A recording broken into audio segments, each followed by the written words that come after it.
Bueno, nuevamente muchas gracias por la invitación. Ignoro si alguien de ustedes es papá o mamá de algún muchacho o muchacha con síndrome de Down. Si no, de todas maneras, vamos a verlo. No es mi propósito hablar de cuestiones de genética y estudios específicos de corte académico científico, porque en las comunidades universitarias se estila más ganar puntos, perfiles para ganar más salario, estímulos académicos y ser reconocido dentro del Sistema Nacional de Investigadores. Pero a la hora de la verdad, quienes enfrentan la vida cotidiana no encuentran alternativas ahí. Como dijera el poeta Javier Sicilia Sardain, conocido por varios, escriben solo para que sean leídos entre ellos y entre sus alumnos cuando van a titularse, pero la vida se les escapa y escriben en un lenguaje que solamente entienden ellos y quienes imponen las reglas de sus usos. Voy a tratar de ser más coloquial. Ya había comentado la ocasión anterior sobre una experiencia personal en términos de qué significa enfrentar la vida en una condición que no era la esperada. Ya comentaba la ocasión anterior que yo no lo recuerdo, pues tenía menos de 6 meses de nacido. Hablo de 1957. Nací el mismo día en que murió Pedro Infante, el 15 de abril, popularmente conocido con más de 100,000 asistentes a su sepelio. El año del terremoto del 57, el que tiró el ángel de la independencia. Y desde allá para acá me la he pasado entre hospitales, internados, cirugías y la vida cotidiana. Nunca asumí la postura de la persona con discapacidad, hoy así he hablado, por muchas razones. La primera, porque la discapacidad se ha confundido con la deficiencia. Es decir, una persona con ceguera, dicen, es una persona con discapacidad visual. Una persona con sordera es una persona sorda o con discapacidad auditiva. Una persona con síndrome de Down, dicen, es una persona con discapacidad intelectual o cognitiva, para que suene más bonito. Pero antes les decían deficiencia mental. Y antes les decían idiotas, sin perversión de los instintos. No eran degenerados. Por lo menos la psiquiatría tenía una decisión entre dos tipos de trastornos o alteraciones. Las alteraciones que alteraban los instintos, alteraciones de la sexualidad, por ejemplo, aunque quién sabe cuáles son estas. Entre ellas, hasta antes de la edición del tercer manual de diagnóstico clínico y estadístico editado por la Asociación Psiquiátrica Americana, la homosexualidad era un trastorno psicopatológico. Hoy es parte de la diversidad. El término diversidad también es muy pomposo, incluye todo. Porque nadie es igual, ni los gemelos idénticos monocigóticos univitelinos, es decir, aquellos que nacen de un único huevo, que nacen en una única placenta y que no nacen en dos, como son los cuates o gemelos dicigotos. No voy a meter ahorita cuestiones de esa naturaleza. El problema histórico ha sido, según señalaba un filósofo francés de nombre Michel Foucault, en 2 libros, uno señala las palabras y las cosas. Nos cuesta trabajo ponerle nombre a lo que es diferente a uno, pero todo es diferente a uno. Entonces, lo más fácil es ponerle un nombre que me permita manejarlo. Por lo menos en la época en que yo era niño nos decían los inválidos, minusválidos o los alterados del aparato locomotor. En mi caso, había los ciegos, los sordos, los deficientes mentales, paralíticos cerebrales, etc. La primera alternativa que se dio era ponerle el nombre del primero que describió el primer caso publicado, lo cual no quiere decir que sea el primero que lo describió. Cualquiera que lea los evangelios, sean el de Lucas, Marcos, Mateo o Juan, verá que se habla de ciegos, sordos. Moisés se quedó sordo cuando recibió las tablas de la ley de Dios. Pablo de Tarso, originalmente llamado Saulo, después San Pablo, apóstol, amigo de San Pedro, ¿sí? Era ciego, se quedó ciego cuando iba persiguiendo. Y se habla mucho de los milagros de Jesús, haciendo que el ciego vea, que el sordo escuche, que el muerto resucite. Es decir, la única alternativa bíblica que hay es que la persona deje de ser lo que es y se transforme en lo que los demás esperan que sea. Es un problema de negar lo que uno es para afirmarse en lo que los ojos que a uno lo ven sea. Hay un biólogo chileno de nombre ya fallecido, Humberto Maturana Romesín, que escribió un artículo que se llama Percapiere, algo así como percibir. Y él menciona que hay una clase biológica de peces muy extraña, porque en el fondo del mar y en esas profundidades muchos peces son ciegos. Pero hay una especie particular de peces que tiene ojos. Y él se hizo la pregunta más estúpida que puede hacerse un biólogo. ¿Para qué carajos quiere ojos un animal que no ve? Y responde, porque los ojos no son ojos porque ves, también son ojos porque te ven. Y entonces el animal que se lo quiere comer, como le ve ojos, infiere que lo está viendo y entonces ya no lo ataca.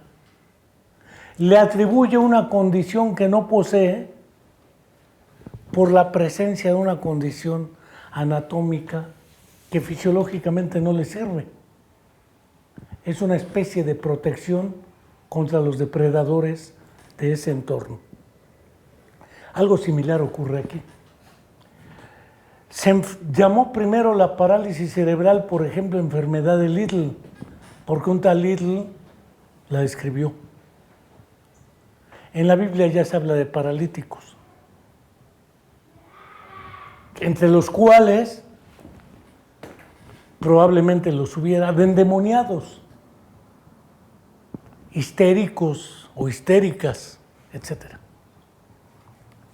Esa idea del nombrar siempre ha sido dramática. Entonces, para reducir la angustia, se llegó a la conclusión de que primero hay que considerar a la persona y luego la condición, persona con discapacidad. Pero da lo mismo, persona con síndrome de Down. De todas maneras, el nombre obedece a un personaje que lo describió, John Langdon Down. Ahora que se estila la equidad de género, hubo una época en la cual no existía ni siquiera el concepto y en la que estudiar pedagogía no les era permitido a ciertas personas, pero a las mujeres sí, pero estudiar medicina no.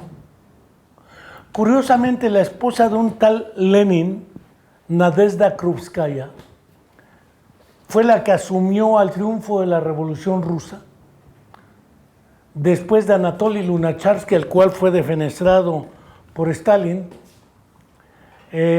como la mera en conducir la educación y la formación de las jóvenes generaciones. Makarenko no era quien las conducía, porque Makarenko trabajaba con menores infractores. Lo que es el poema pedagógico y Banderas en las Torres son dos libros dedicados a la reeducación de menores infractores, de delincuentes, de lo que llamaban, siguiendo a Marx, el lumpenproletario. Ahorita dejo el término ahí. Con Nadezhda Krupskaya en Italia participó y se conocieron una mujer que fue la primer pediatra en Europa y particularmente en Italia, María Montessori. María Montessori tenía un problema: cómo asegurar el acceso a la educación de todas las personas, particularmente aquellas que tenían el diagnóstico de imbecilidad congénita constitucional, léase deficiencia mental, déficit intelectual, cognitivo, deficiencia mental y síndrome de Down. Y ella se propuso crear un método que asegurara la atención educativa de tales menores y que demostrara que a pesar de todas las creencias de los ojos que miran a la persona, las personas podían aprender si se transformaba el entorno dentro del cual participaba el niño o la niña. Por entorno entiendo el entorno escolar. Cuando se habla de educación en esa época se habla de la educación activa, la escuela nueva, porque sí se diferenciaba nítidamente algo que hoy no se diferencia: la educación de la escolarización. Por eso cuando el buen Iván Illich escribió La educación desescolarizada, nadie le entendió. Porque la educación debe trascender a la escuela para acercarse a la vida cotidiana, a la vida misma. Estoy fuera del síndrome de Down. Bien. Hay un personaje que en 1994 recibió el Premio Nobel de Literatura, japonés, de nombre Kenzaburo Oe. Yo ya lo había leído antes de que le dieran el Premio Nobel, porque ahora se estila que alguien se pone a leer a los que reciben el Premio Nobel porque puede garantizar. No necesariamente. Es el primer caso donde se le da el Premio Nobel de Literatura a alguien que sí lo merece. Se lo dieron, por ejemplo, a Winston Churchill, por razones políticas seguramente. ¿Sí? Como se lo dieron a Menachem Begin, o a los que hoy bombardean y amenazan con bombas nucleares a Palestina. Kenzaburo Oe tuvo un hijo que por efecto de las radiaciones de las explosiones de Hiroshima y Nagasaki, cuando nació, él lo narra en un libro que se llama Una cuestión personal, fácilmente conseguible, se lee fácilmente en unas 2 tardes, donde Kenzaburo Oe narra cómo sonó el timbre, descolgó y le preguntaron: ¿es usted el padre del niño que acaba de nacer? El personaje en la novela se llama Bert y el libro Una cuestión personal. Bert responde: sí, soy yo. Pues necesitamos que venga al hospital. Se fue rápido al hospital y le dijeron: hay un problema. Él pregunta como todo papá: ¿qué nació muerto? No, ¿cómo cree? Simplemente es un monstruo el que nació. Parece que tiene una hernia cerebral. Y pues se va a morir. Le sugerimos que acepte que se va a morir y nos autorice la autopsia, porque será muy bueno para nosotros conocer un caso como este. Así son los médicos. Cuando nace un niño con problemas evidentes en ese momento, le dicen: no va a hablar, no va a caminar, así que mejor que se muera, mejor para todos. Ya ni haga nada, no va a hablar ni caminar. Y entonces les dijeron: pero vaya y registre al niño. Y dice: ¿qué nombre le pongo a alguien que está condenado a quedar como un vegetal? Y le puso el nombre de Ikari, con el apellido de Oe, que es hoy uno de los pianistas más importantes de Japón. Él no tenía una malformación, tenía un astrocitoma, un tumor cerebral por las radiaciones nucleares que todavía se conservaron después de las explosiones de Hiroshima y Nagasaki. Tengamos presente que el único país en la historia de la humanidad que ha producido, vendido y usado las armas nucleares se llama Estados Unidos, y es el único que se erige en gendarme del mundo para decir que nadie las use. Curioso. Y el gobierno de Israel hoy amenaza con uno de sus funcionarios en utilizar bombas nucleares en Palestina. Los personajes tales han de creer que no les van a caer radiaciones estando pegaditos Gaza y Israel y Jerusalén, por ejemplo. Pero allá ellos, es parte de la retórica política de coyuntura.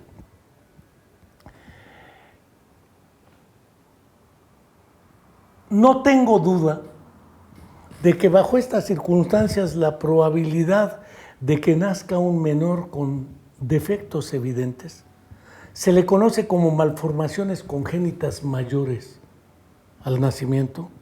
Los médicos les digan invariablemente eso. En más de 1000 historias clínicas que vimos en la Dirección General de Educación Especial, porque un tiempo fui el director técnico de esta, la mayoría de los familiares decían que eso les dijeron los médicos. No va a hablar, no va a caminar, no va a aprender, no importa si era parálisis cerebral, si era autismo, síndrome de Down o lo que fuera. Así que mejor pídale a la Virgen de Guadalupe que se muera. Mi mamá me lo contó. Ella fue a la basílica y le pidió a la Virgen que me muriera. Porque a mi hermana de un día para otro le dio neumonía. Pero como Dios no cumple antojos ni endereza jorobados, se murió mi hermana y no yo. ¿Qué necesita vivir una mujer para elegir qué hijo vive o muere? No es el juicio de qué poca madre tuve. ¿Qué necesita vivir una mujer para haber tenido 14 embarazos? Multiplicados por 9 da como muchos años de vida en puro embarazo. Y cuidados de los 8 que sobrevivieron, por lo menos otros 8 o 10 años. Entre ellos uno con déficit intelectual por daño cerebral al nacimiento. No le daban 2 horas de vida, tiene 56 años de vida. Decían que no iba a hablar, ni caminar, ni aprender. Es de mis hermanos el único que acabó la prepa. Entonces, nadie tiene seguro nada, menos los médicos. Pero son expertos en dar pronósticos de que eso no tiene solución. En ese momento para ellos no la tiene, pero en lo sucesivo quién sabe, y ese era el problema que se planteaba no solo María Montessori. Celestín Freinet, otro personaje de la época, que por lo demás nace en 1896, en Suiza, se planteaba otro problema, cómo formar en la colectividad al niño y por el trabajo, y se crea el método Freinet. Entre el método Montessori y el método Freinet se empezó a tratar a los niños con síndrome de Down. A los niños con diferentes problemas de diagnóstico de déficit mental, porque en Francia, gracias al triunfo de la Revolución Francesa, se creó la educación pública. Y esto planteó un problema. ¿Quiénes de los que entran a la escuela están en condiciones de aprender? ¿Y quiénes no? Entonces se les ocurrió invitar a un tal Alfred Binet para crear un método de diagnóstico y diferenciación de los niños entre aquellos que estaban en condiciones de entrar a la escuela, que eran los educables, aquellos que no estaban en condiciones de entrar a la escuela, pero se les podría entrenar para algo, que eran los entrenables, y aquellos que eran de custodia, porque no se les podía ni entrenar, había que internarlos. ¿Sí? Se les internaba y esta era la clasificación típica: educables, no educables pero entrenables y de custodia. Pues lo mismo pasó con síndrome de Down y con los llamados déficits intelectuales. Como en las pruebas psicométricas daban puntuaciones muy bajas, decían, este niño se va a educación especial. Pero las escuelas, históricamente en México, la educación especial surge en los 70s prácticamente. Aunque en 1935 el doctor Roberto Solís Quiroga crea el Instituto Médico Pedagógico en la Ciudad de México. Ay de aquel que no viviera en la Ciudad de México, porque ¿a dónde iba a llevar a su criatura? Después surgió la Escuela Normal de Especialización, escuela que formaría maestros especialistas para atender niños especiales. Y se crearon las escuelas por áreas. Escuelas para ciegos, que estaba aquí en Chapultepec, la más antigua. Escuelas para sordos, que estaba en Cuautla. Escuelas para paralíticos cerebrales, que no había porque aquí estaba el DIF. Y escuelas para niños con déficit intelectual, que estaba hasta Palmira, que es el CAM 1.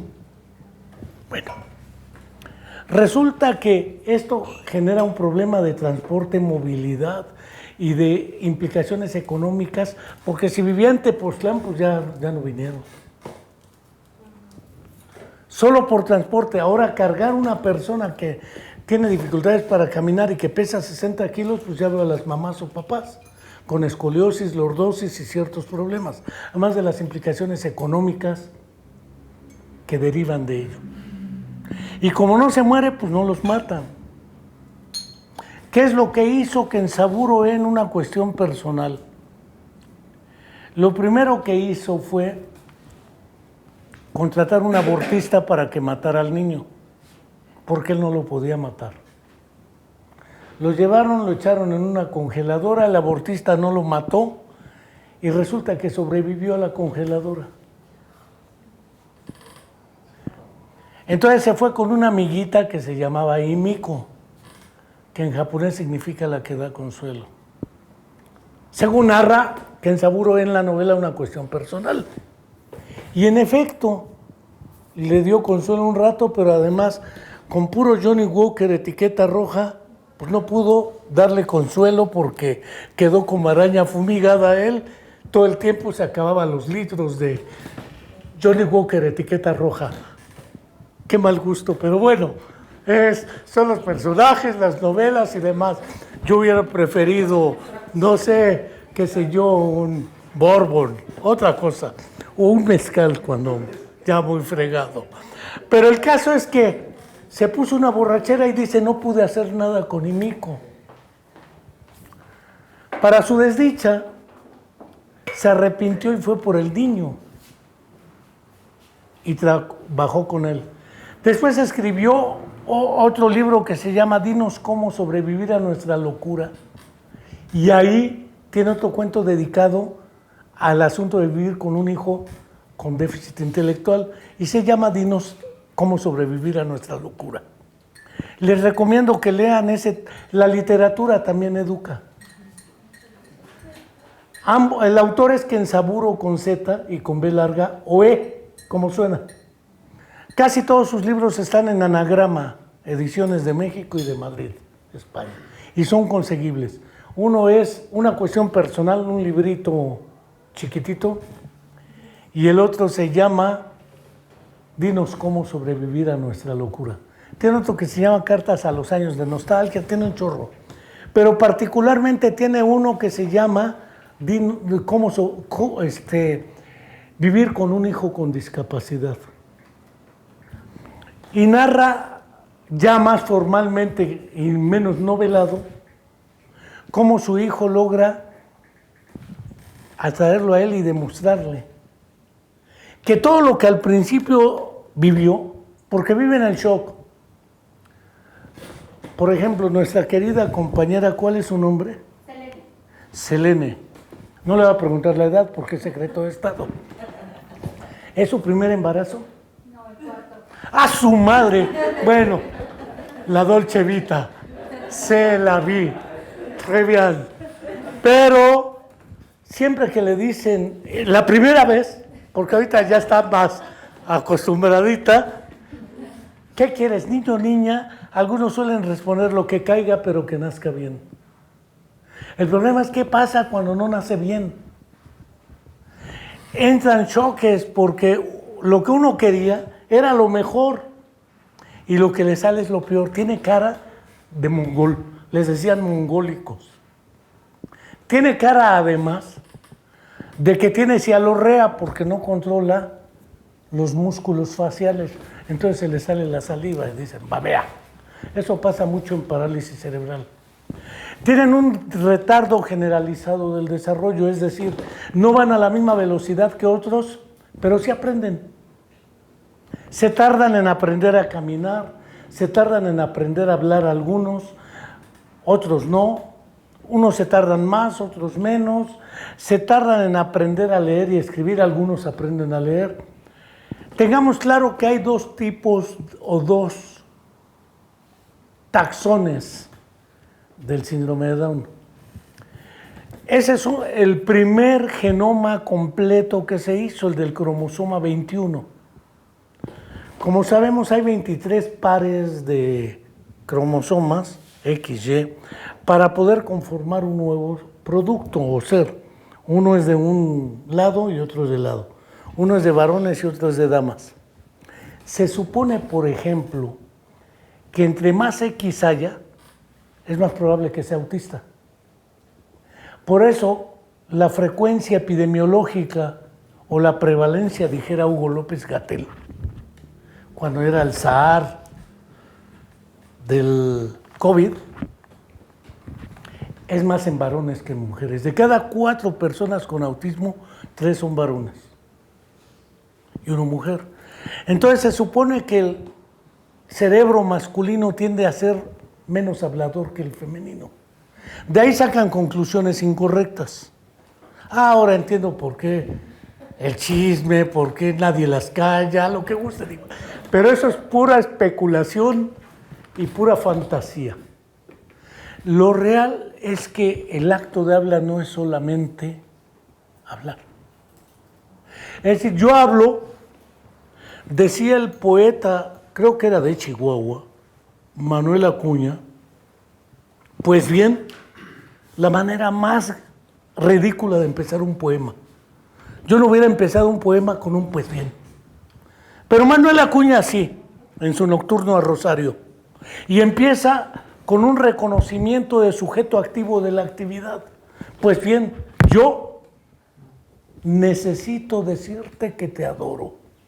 Decirte que te quiero con todo el corazón. Ahí lo dejo. Empieza con el yo. Pero ese yo es inútil si no existe otro alguien que no es yo. ¿A quién va dirigido el mensaje? Yo necesito decirte a ti y no a él. Porque si le digo a él, decirte que te quiero, decirte que te adoro, y soy yo heterosexual, y él también, me va a decir, espérate tantito, ¿no? Ahora, si somos del mismo interés, pues ya dirá, ya veremos, dijo un ciego. ¿Sí? Eso es claro porque yo alguna vez tuve el privilegio de salir con una chica ciega. Y la primera pregunta que le hice fue la más estúpida que se puede hacer a una mujer. ¿Qué ves en mí? Dice, nada, güey, soy ciego, soy ciega. Le digo, bueno, ¿qué te atrajo de mí? Dice, tu voz. Fue lo primero que me dije, caray, ¿por qué la voz? Dice, cuando tú hablas, había un comercial de televisión que decía la mamá del relamido. Cuando yo hablo me gusta que me miren a los ojos, y salía un toro de veterano Osborne. A lo mejor usted sí lo vio porque es de época, a lo mejor. Y salía una voz muy grave. Rita Macedo, que tenía una voz así, cuando yo hablo me gusta que me miren a los ojos. Bueno,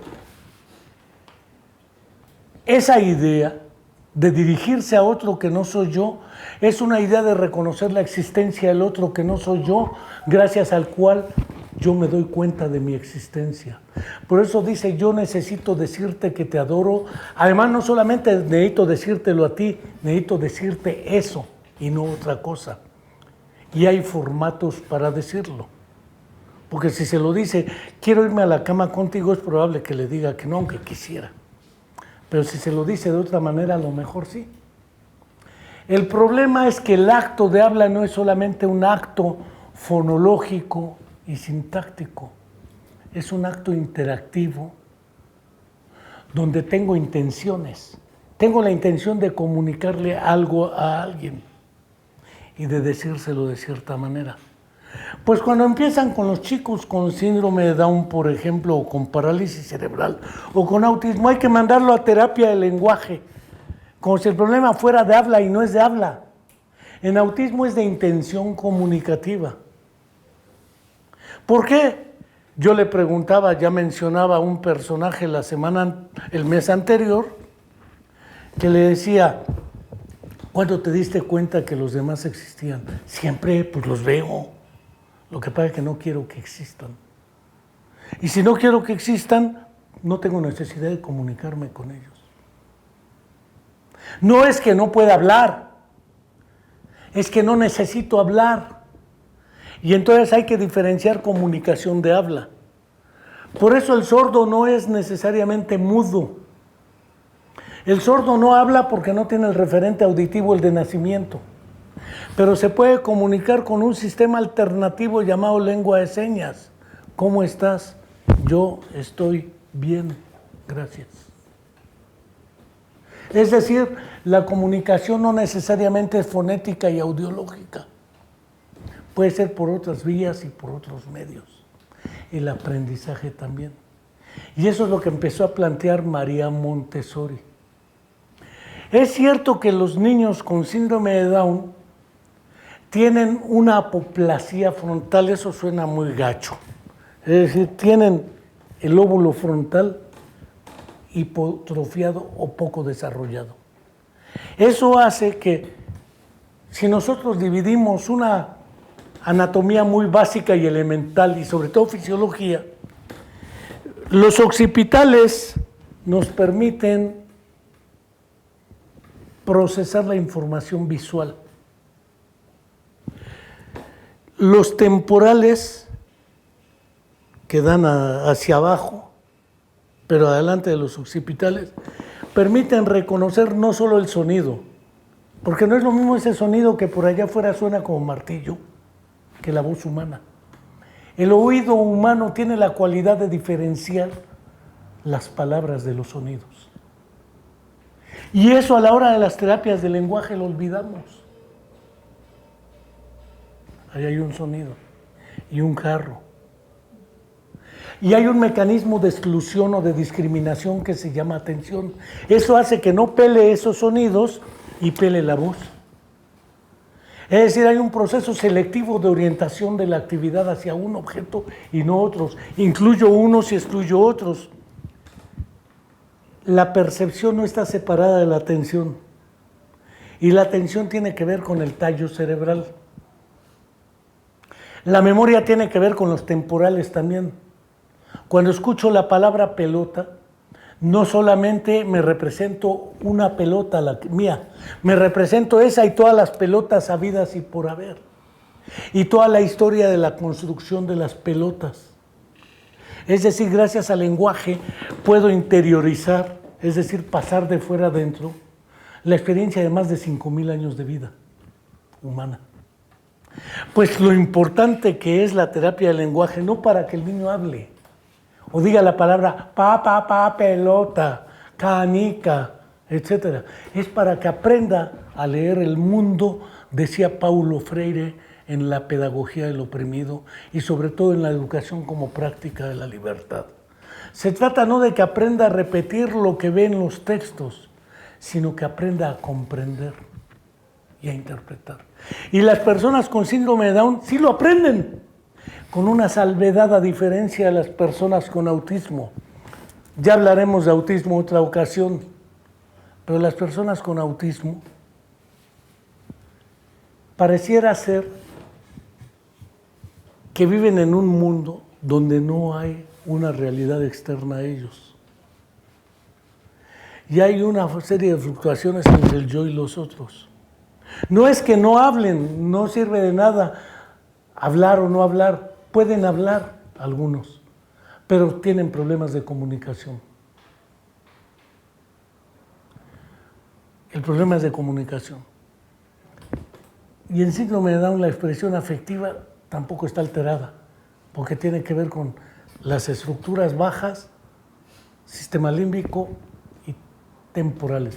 Los parietales son los que permiten la orientación espacial. Lejos, cerca, adelante, atrás, izquierda, derecha, comprender un mapa, te vas a ir a tu casa, etc. Pero los frontales permiten organizar la acción voluntaria y selectivamente, corregir errores y manejar fundamentalmente los procesos más complejos. Es por ello que las personas con déficit cognitivo tienen alteraciones más de ese corte. Pero en el caso del síndrome de Down, ya mencionaba que tiene que ver con, se le conoce como trisomía 21, porque en vez de aparecer 2 cromosomas, aparecen 3 en la línea 21.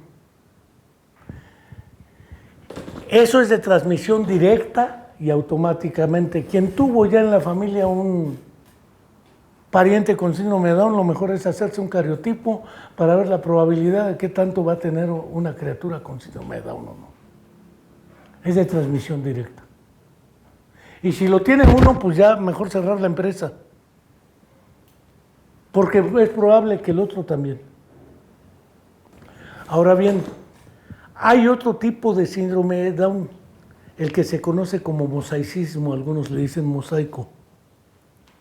Es decir, en el cromosoma 14, en vez de aparecer 2, aparece 1, y el que falta aparece en el 21. Mientras que en el trisomía 21 aparecen los pares completos, exceptuando el 21, donde aparecen 3. En las evaluaciones de capacidad cognitiva, quienes tienen mayores dificultades son los de trisomía 21 y no los de mosaicismo. A eso le llamaron traslocación por mosaicismo, se trasloca del 14 al 21. Pero esa es la explicación genética, eso no tiene remedio.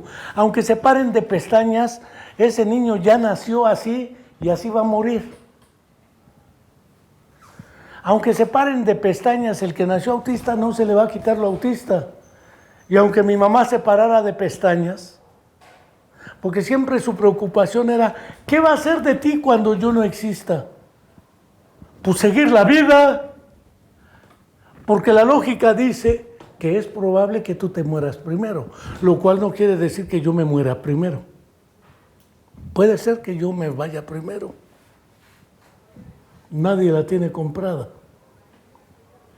Pero el caso es que ella me decía, no, mira, tú no te preocupes, tus hermanos, tienes un chorro de hermanos, te van a apoyar. Pues resulta que todos acuden a mí porque nomás ninguno acabó la secundaria. Vieron la vida fácil y entonces no vieron que toda desventaja tiene su ventaja. Que por esta condición yo tuve que buscar otras opciones y alternativas que ellos despreciaron. Es el arte de sacar lo bueno de lo malo, cuando en realidad nuestra capacidad artística es sacar lo malo de lo bueno. Sí, me salió bien, pero eso no me quita lo imbécil. Todo me sale mal. O es el arte de amargarse la vida. Sí. El problema de la presencia de un trastorno como el síndrome de Down, que implica un déficit cognitivo ciertamente, dificultades para el aprendizaje de ciertos contenidos curriculares, álgebra lineal, lógica matemática, pero luego tienen una lógica muy extraña los chamacos con síndrome de Down o con autismo. Mi hermano con deficiencia intelectual una vez me dice, oye, ¿que tú trabajas con autistas? Le digo, a veces. Me dice, ¿un autista es el que maneja un auto? Le dije, ¡ah, su madre!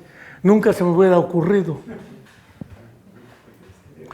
Pues bien, un muchacho con autismo que tenemos en la UAM, trabajando con el programa de de la UAM, le pidieron como es hijo de veterinarios, que dibujara un perro autista, pues dibujó el perro manejando un auto. Cuando lo comenté con los papás, es que mi hermano da el mismo argumento, nada más que uno tiene diagnóstico de deficiencia intelectual y el otro tiene diagnóstico de autismo, pero se parecen tanto en esa explicación. Luego yo le preguntaba a mi padre, que era un indígena analfabeto migrado del campo a la ciudad y miserable, fíjate muy bien lo que te voy a decir, don Goyo. Todos los osos polares son blancos. No sé, yo nunca los he visto. Espérate a que acabe. Todos los osos polares son blancos. No sé. Cuando yo te diga ya, respondes, se parece a cualquiera de nuestros alumnos. Todos los osos polares son blancos. El oso que está en Chapultepec es blanco. ¿De dónde será? No sé. Nunca lo he visto. Joder, ¿qué no entiendes? Dice, es que los universitarios no entienden la vida. Pero a ver, te voy a plantear otro problema, cuarto excluido. Que son pruebas geniales para confundir al adversario. Tienes una hacha, que todos conocemos, un serrucho, un martillo y un tronco. Junta a los que deben ir juntos y quita el que no va. Quita el martillo. Ah, caray. La respuesta correcta es quitar el tronco. Me dice, ¿por qué? Porque el hacha, el martillo y el serrucho son herramientas de trabajo, el tronco no. Dice, sí, pero si tú vives en el campo, con el hacha cortas el árbol y con el serrucho haces tronquitos. O al revés también. ¿Para qué carajos quieres el martillo? Le digo, mira. Dice, lo que pasa es que los universitarios son muy pendejos. Si los tiro al bosque, se van a morir de hambre. Le dije, creo que tienes razón, ¿eh? Entonces, a veces cree uno que la lógica del pensamiento es universal para todos, aunque no tenga daño cerebral ni diagnóstico de nada. Y yo dije, pues mi papá se parece tanto a ellos. Pero es que es la lógica del pensamiento de un indígena que ha vivido el campo. Me decía, los venados tienen ojos en las patas. Le dije, caray, mira, todos los pájaros tienen ojos en la cabeza. Sí. ¿Los caballos tienen ojos en la cabeza? Sí. ¿Las personas tienen ojos en la cabeza? Sí. ¿Los venados tienen ojos en la cabeza? Sí, pero también en las patas. Caray, ¿y de dónde sacas eso? Mira, es que tú no sabes de esto, pero yo era cazador de venados. Cuando vas al campo, el venado alza la pata y ve si viene alguien. Entonces tienes que ir calladito. Si el viento viene contra ti, huele también con las patas, porque el viento le lleva tu olor y se echa a correr. Entonces debes aprender a cazar contra el viento y sin hacer ruido, porque el venado oye con las patas. Dije, bueno, tu teoría de la percepción es interesante. Es más, se agacha, pone la pata en el piso y oye. Le digo, a lo mejor siente las vibraciones. Entonces yo me quedaba reflexionando y decía, ¿qué tanto el problema es mi teoría de cómo aprenden las personas, cómo se desarrollan, y no la condición de la persona? Porque me responde igual que un muchacho con síndrome de Down. Entonces le digo, se parece tanto al deficiente mental, pero no lo es. Y el deficiente mental tampoco lo es, porque no tiene una deficiencia en la mente. Tiene ciertas dificultades para poder apropiarse de ciertos contenidos. Si ello es así, pues modifiquemos el orden o los contenidos. Lo que importa es que aprenda a vivir. Hay una chica en la UAM, de la cual les platiqué la ocasión anterior, que tiene síndrome de Down y además es ciega. Casi no hay personas ciegas con síndrome de Down que se hayan seguido. Hizo la primaria en INEA, la terminó. con apoyo como en 10 años. No hay prisa, decía el poeta León Felipe, voy con las riendas tensas y refrenando el vuelo, pues no es lo que importa llegar rápido y solos, sino con todos y a tiempo. 10 años se echó en la primaria, más los que la despreciaron en las escuelas. Acabó la primaria casi a los 16 años. Hizo la secundaria en INEA. Se echó como otros 5 años. Hizo la prepa en sistema de prepa abierta. Se echó como otros 7 años. O sea, a los 27, 28 años estaba terminando la prepa. Ah, pero el papá un día le llevó un pianito de juguete y la niña empezó a jugar con el juguete y se dieron cuenta que le gustaba mucho. Entonces, entre el papá y la mamá le compraron un piano de verdad, como pudieron. Le pagaron una maestra de escuela Yamaha porque los maestros decían no sabemos cómo enseñarle a un ciego. Ah, entonces el problema es el maestro, no la alumna. Es que además, ¿cómo va a leer en braille si tiene síndrome de Down? Pues resulta que fue aprendiendo piano y yo le pregunté a la señora, ¿cómo le hace para aprender, por ejemplo, el vals sobre las olas de Juventino Rosas? Porque es intérprete de piano de esa calidad. Y da conciertos en otros países del mundo, como Icarioe.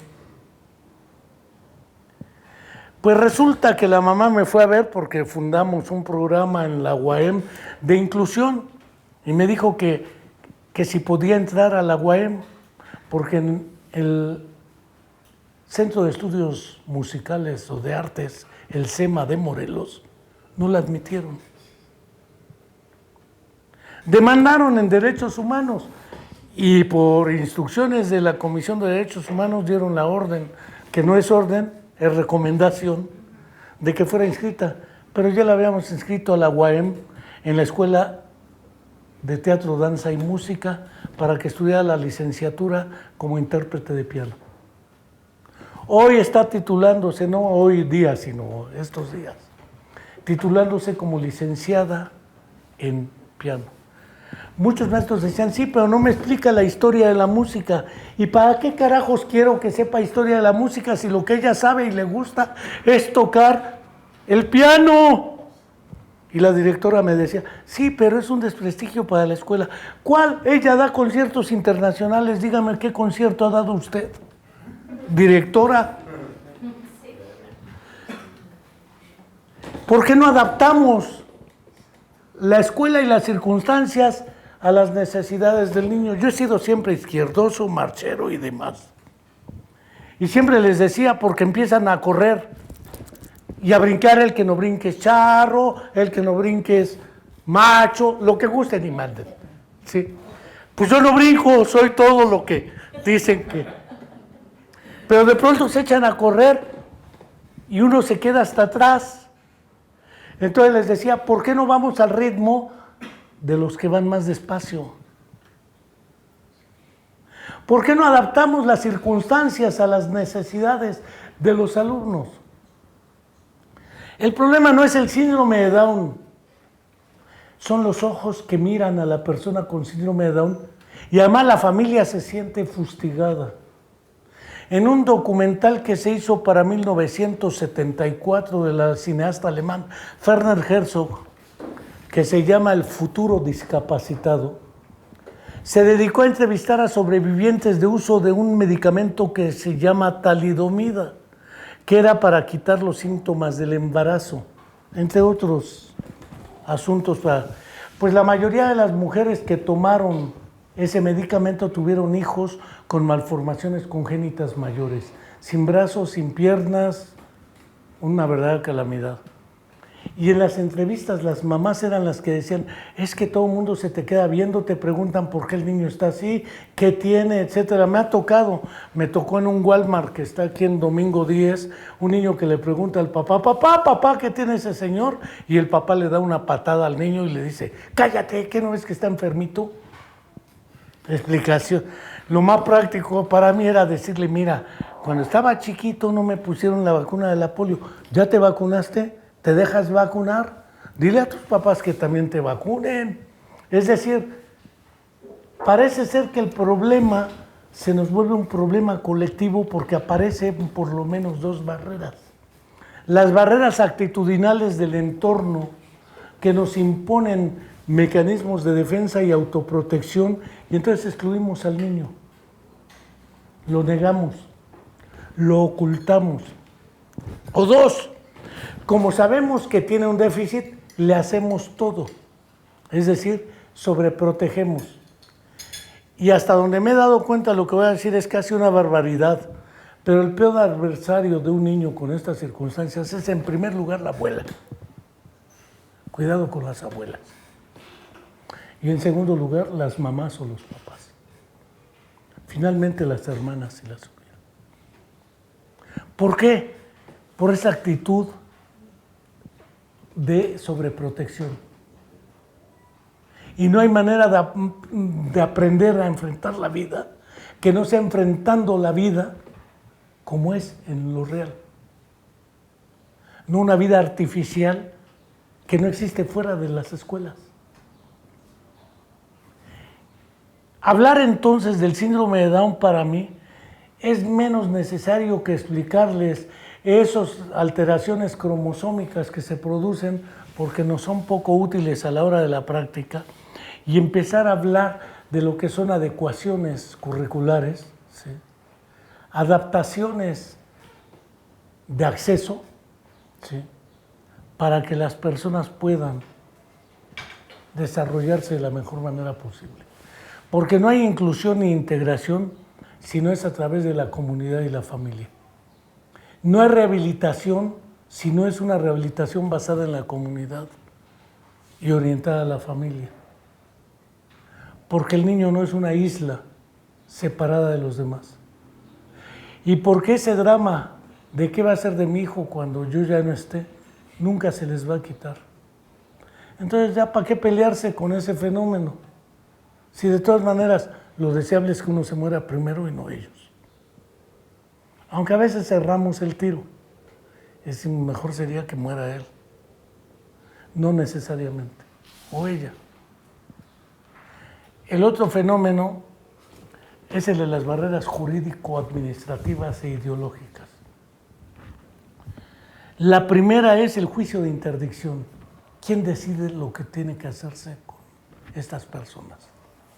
Por ejemplo, si son mujeres, hacerles la salpingoclasia. Por cuestión de derecho le corresponde al adulto decidirlo, pero es el cuerpo de la hija y el cuerpo es parte de ella. Ella tendría que participar en las decisiones. Ha habido mamás que me preguntan, ¿y si le hago la salpingo? Le digo, ¿por qué se la quiere hacer? ¿Qué pasa si un chamaco abusa de ella y la embaraza?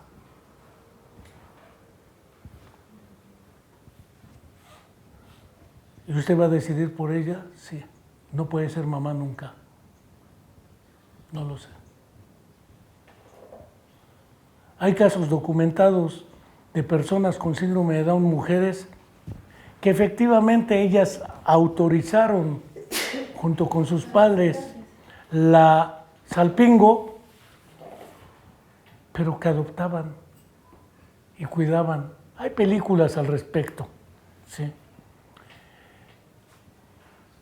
El otro caso es el derecho a la sexualidad, sobre todo en el caso de las mujeres, porque los varones, como sea, es más tolerable que vayan a un antro y contraten una prostituta incluyente. Hay una película francesa que se llama National 12, o La terapia del placer, Nationale 12, con número, de cómo en una institución la mayoría de los varones piden una prostituta incluyente y no la pueden conseguir hasta que consiguen una. Qué felicidad para el que la consiguió. Y una de las chicas cuadriplégicas pregunta a uno de los asistentes, ¿y cuándo a nosotras? Porque para nosotros sería abuso ya. por déficit intelectual.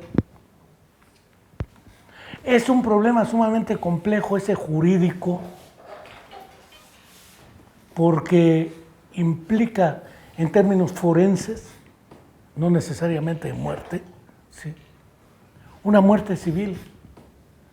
Porque en el caso del juicio de interdicción queda entredicha su capacidad jurídica.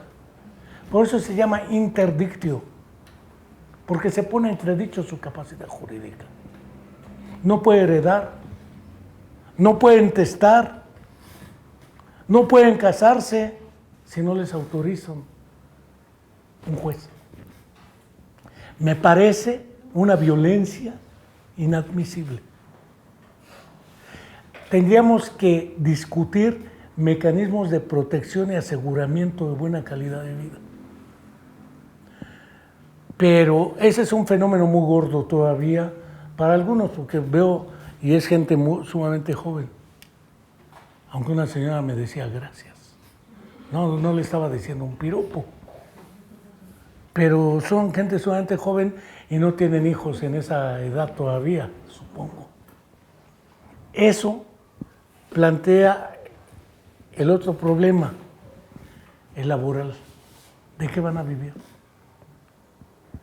Entonces las opciones que se han dado son colectivas.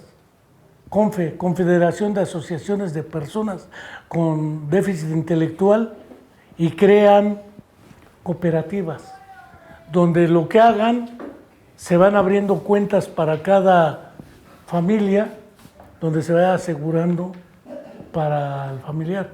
En otros casos, la propia familia busca sus condiciones para asegurar a largo plazo ello, pero no todos tienen las condiciones favorables. Por ello es que el problema de lo laboral es crucial también. Se puede hacer, la mejor experiencia que conozco en Morelos es un programa que crearon exalumnos de la UAM de psicología, entre algunos de ellos, que se llama Resiliente. Está en Avenida Morelos, a un lado de lo que es el Cine Morelos. Y ellos tienen meseros sordos, cocineros sordos, meseras con déficit intelectual y ciertas reglas para que siga funcionando como una estrategia de inclusión laboral y social. Ese tipo de opciones son buenas, porque algún día sus hijos no los tendrán a ustedes, pero se pueden tener entre ellos.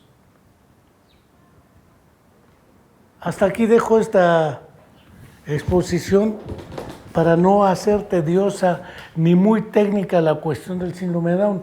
Si quisieran preguntar cuestiones específicas, no tengo problema.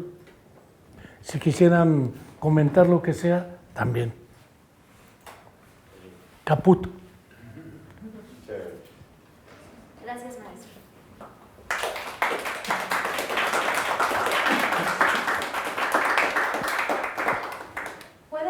¿Se puede dar el caso del diagnóstico de síndrome de Down y además autismo?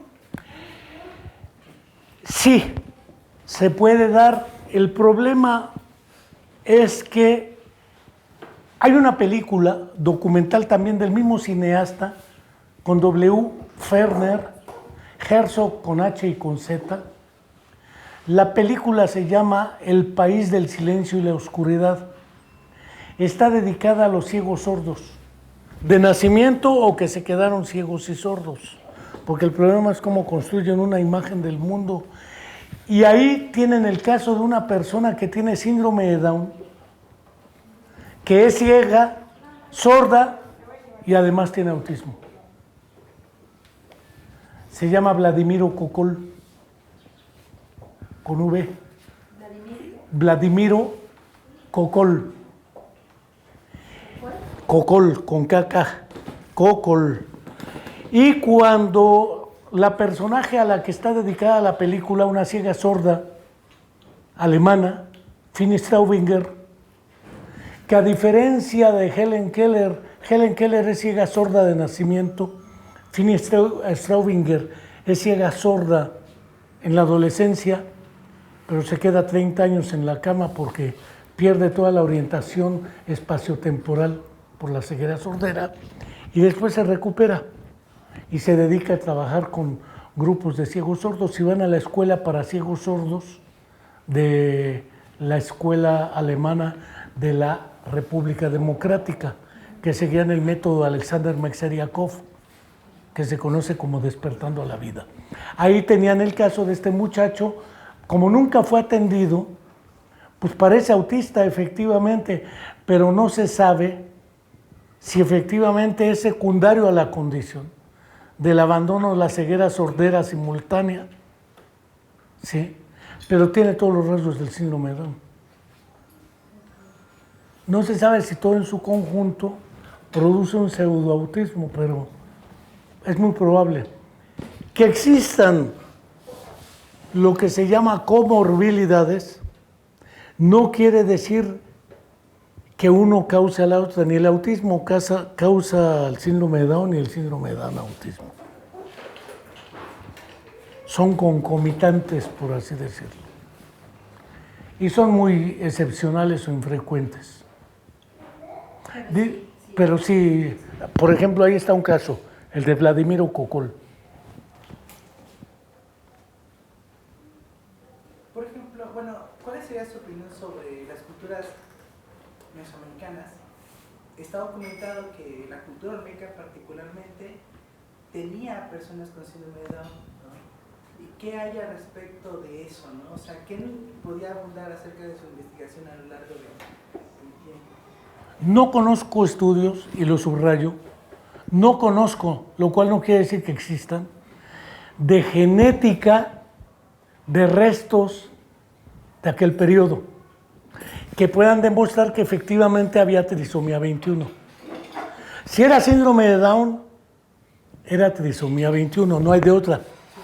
Si es por el tipo de rostros que aparecen en la cultura olmeca, me parece una inferencia legítima, pero no muy sólida, porque no hay manera de evidenciarlo.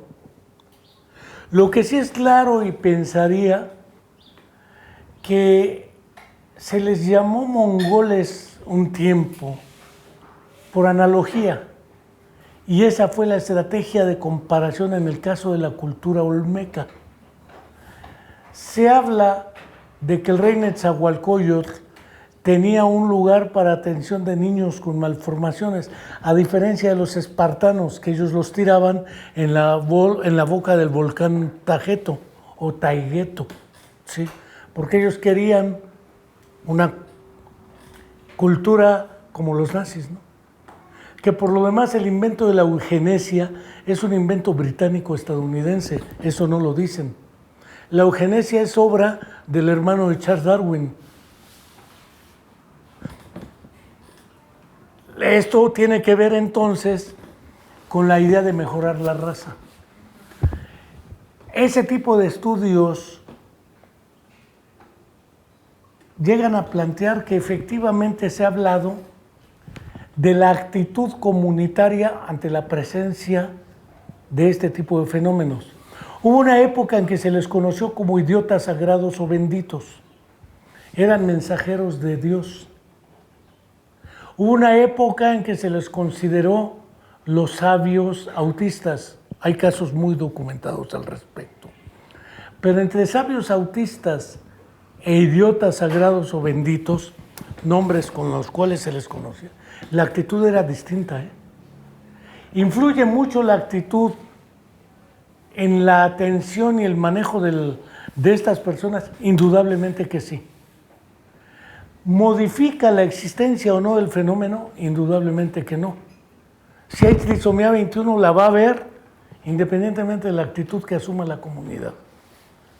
Lo que no va a ser independiente de la actitud son los alcances y logros que lleguen a tener los niños y las familias con tales personas. No sé si me explico. Culturalmente hablando, por ejemplo, me tocó ir a una región en Oaxaca, Mije, donde había una niña con síndrome de Down, precisamente.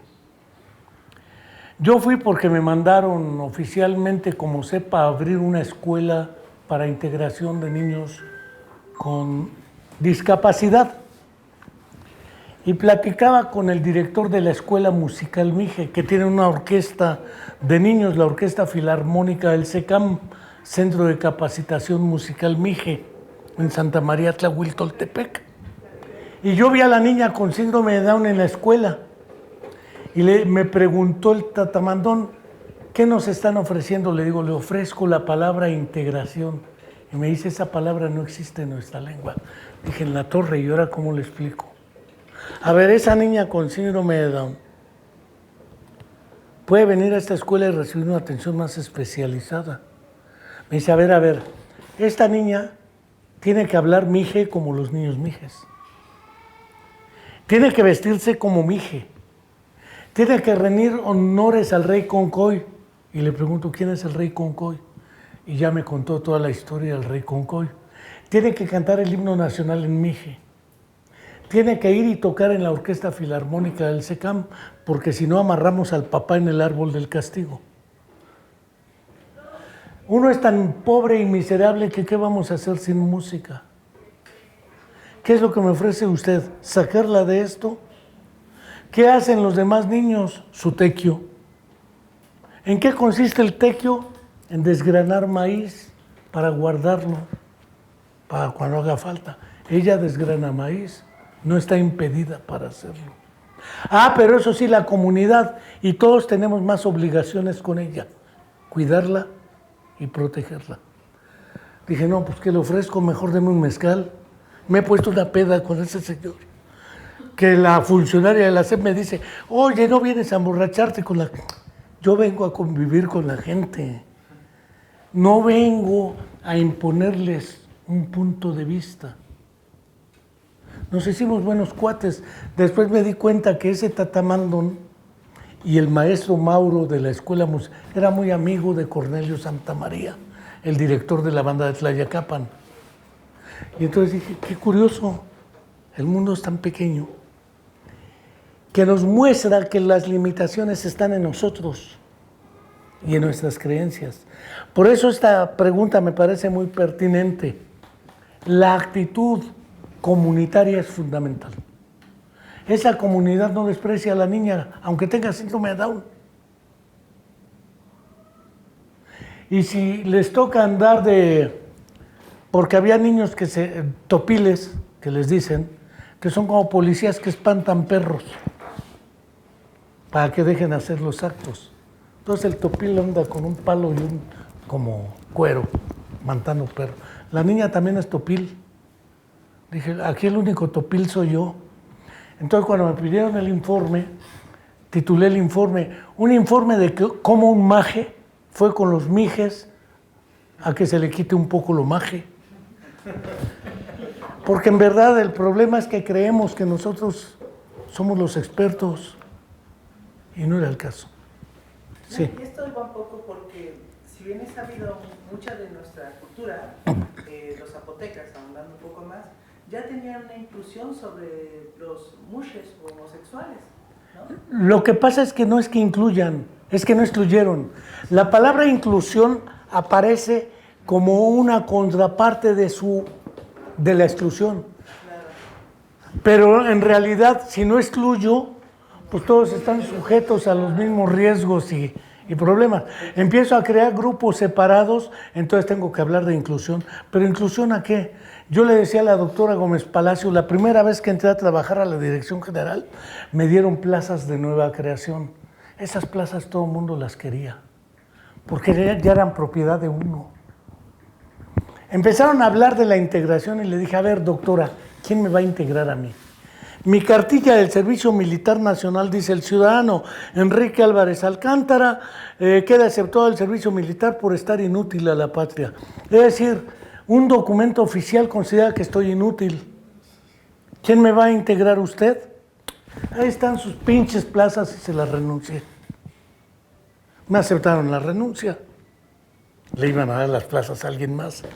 Cuando entró el Liceo Guajardo de director nacional, le digo, contigo regreso. Sí, güey, ahora con qué plazas te contrato, ya no las hay. la que se encargaba de eso, dice, cómo eres maje, si ya las tenías, ahora conseguirte unas, nunca me consiguieron de nueva creación. Eran interinatos. Ya entré como director técnico nacional, ya coordinaba neuromotores, que el terminejo se nos ocurrió inventarlo a nosotros. Pero el problema es efectivamente la no exclusión. Porque de hecho esa palabra no existe en la cultura, ¿verdad? La de inclusión es muy reciente. Sí, pero no existía. No existe. Y gracias a eso no se daba la exclusión.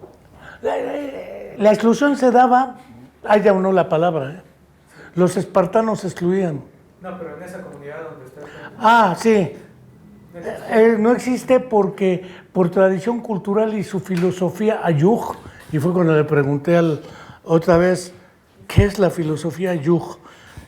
Yo cuando pienso en filosofía pienso en socráticos, presocráticos, prosocráticos, pero filosofía ayuj, por favor. No vienen los libros de Julián Marías. Es un problema de relaciones de dominio-subordinación.